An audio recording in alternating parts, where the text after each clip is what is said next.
Welcome back to Plantera. Well, now it's time to look and sit back at the garden. The wildlife is buzzing around, the bees are busy. You have beautiful little birds kind of coming around your garden this time of year. You've done all the hard work, you've planted everything, and now you're just waiting. Now, the one thing you should be considering is how do you attract wildlife to your garden?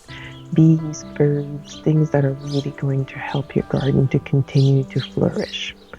You can do it in different ways. Of course, you can add a fountain, you can add a bird bath, but today I'm going to talk to you mainly about how to set up a little mini pond. Don't get me wrong. If you have a large backyard and you can dig a really nice big pond, go for it. But for most people that have either a small backyard or really a small allotment, they don't really have space for that. You can't really go around digging in your allotment. You can consider other options, of course, to attract wildlife. You can have a nice little bug hotel that you create from bricks or from leftover materials. You put a few branches in there and you'll attract some bees and some hoverflies and different kind of beautiful insects that will really help to control pests in your yard. But today we're going to talk about how to do the mini pond. I'm showing you a picture of the one that I've created, and I'm going to walk you through what you need for that. Here you can see I made a little bird bath from an old hanging planting basket, and I just added a saucer, a stick, and a bit of a rock to give it a bit of a weight, and I'm just filling it up with water. So that is also a simple way that you can do a nice little bird bath that will attract some wildlife again into your garden. This is cheap and simple, just with basically an old plant basket. Give it a try.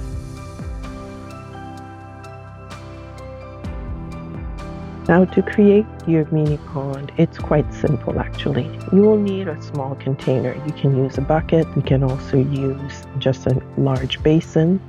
Some of the materials that you're going to need are bricks or flat rocks. Of course, you're going to need some plants, some rocks and pebbles, some kind of gravel that will help keep the pots in place, and maybe a little wooden structure to create a little bridge to help any small animals that may fall into the pond, into your little mini pond, and give them a way to get out. And it also helps the birds perch and take a drink in your pond.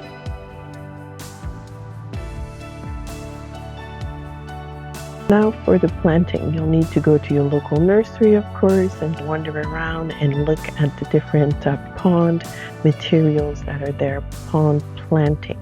There are specific plants. It's not every plant that you can just put in your pond. They have to be just to tolerate standing in water for quite a while. So you'll need to look at that table. So they're usually kind of at the back or on the side, depending where you are in your nursery, and they will already be placed in water. So definitely you'll know those are the right ones to get. What you should consider is the 3 steps. You'll need to consider a taller plant because that will be something that you will put at the back.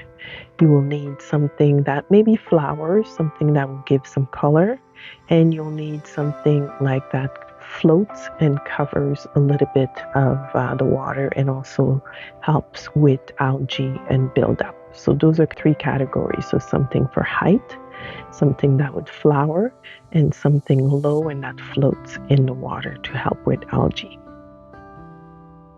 Now, the 3 types of plants that I'm going to be buying or that I've bought and I'll be putting in my little mini pond is the Papyrus, which is basically a nice, beautiful, tall grass looking. It's a dwarf version of this plant, so that is what I'm going to use for mine. The other thing that I'm using is Anemopsis, which is, I'm going to show you the picture right there. The Anemopsis has got a beautiful white flower. It's very simple and it's quite hardy. I was able to actually keep mine alive this year. I'm in zone 8 and I was able to overwinter it by just tucking it in the corner in my compost.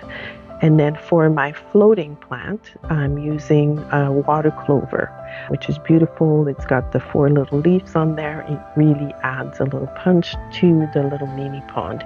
And then just for whimsy, I've also got a couple of what you would call water lettuce. I keep forgetting the name. Water lettuce. And I'm also just adding in that's just going to float in there.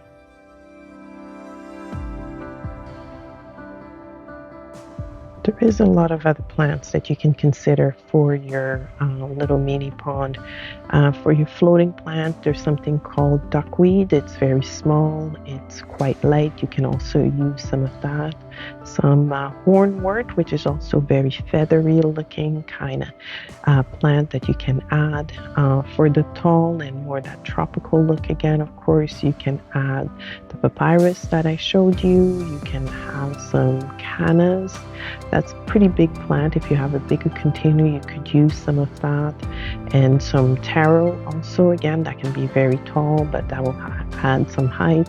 And of course, if you have a little bit more money, make sure that you get a water lily. I mean, there's some beautiful ones. They're just very expensive. You know, we're talking in the price of $50 or more. So if this is your first year, maybe you don't need to do that much of an investment. But if you just do it simple like I did with about 3 little plants, maybe you want to do a water iris instead of the Anemopsis that I did to add some color or to even add some height. You can use a water iris for that. That will be nice and tall, and it will give some color and some height to your container at the same time.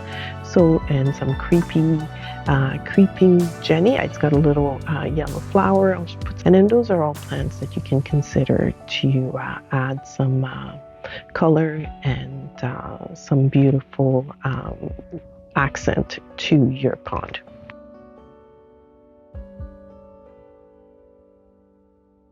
Here I am showing you the materials that I've gathered. The large container, of course. The black container is going to be where my pond is going to be set and how I'm going to organize it. It is galvanized and it has lasted a winter already. I did do this last year. I have some rocks. I have some bricks. I have some broken pots that I'm also going to use to set the height of some of the plants. Here is my papyrus. That's what I am showing you. A beautiful tall plant. Here I have the lettuce, and then I'm showing you the Anemopsis. This is the papyrus that I'm showing there, and then of course my little clover that I just got. So those plants, they're fairly reasonable. They'll cost you about $15 each. Since they are a specialty plant, they are not readily available in your big box store, but mainly at a specialty nursery. That's where you will find your pond material. We will start assembling by actually filling up the container with some water.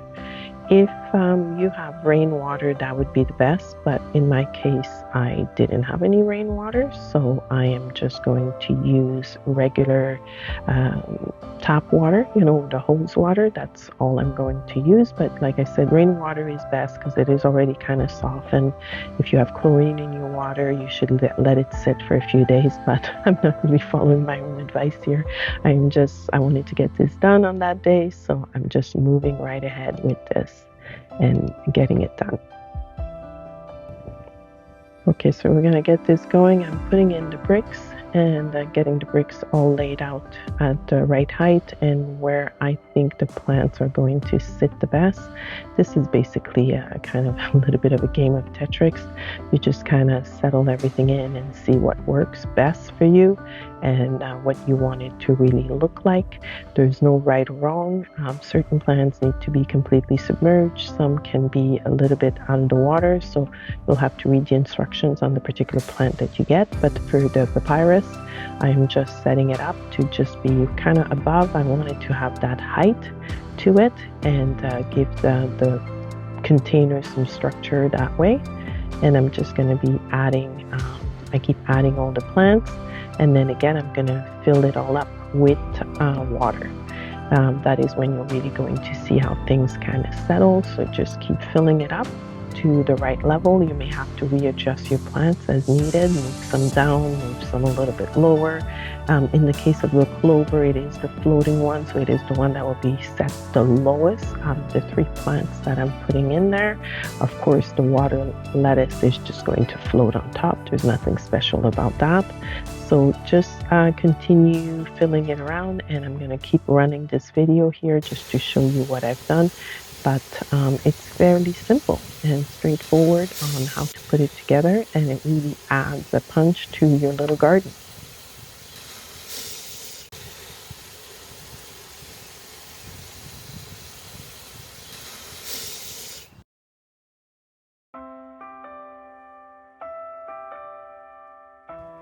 And there you have it. It's quite simple. It's really a little bit of whimsy in the garden.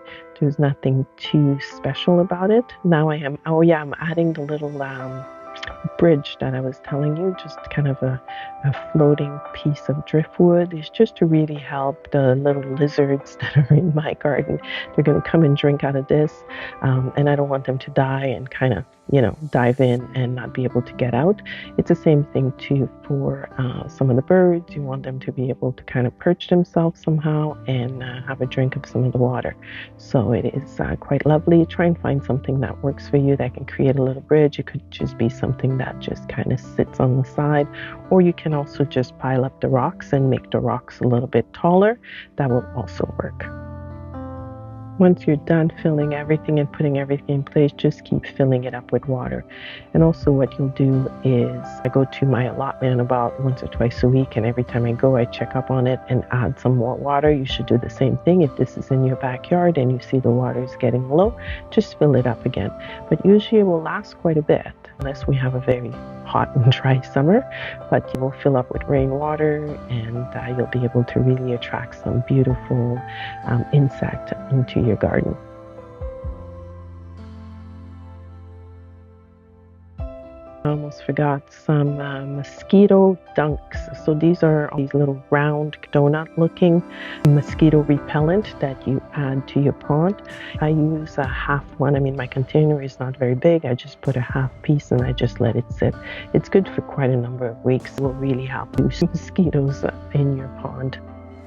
You can see the beautiful papyrus, and the Anemopsis will flower a little bit later, and the clover is there just floating, and of course I have the lettuce that is just kind of on top too. So that's my little pond.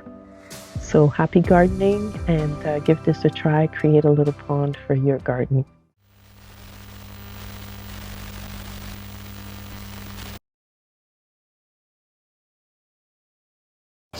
Test, test, test, test, test. Just trying this out. Test, test, test, test.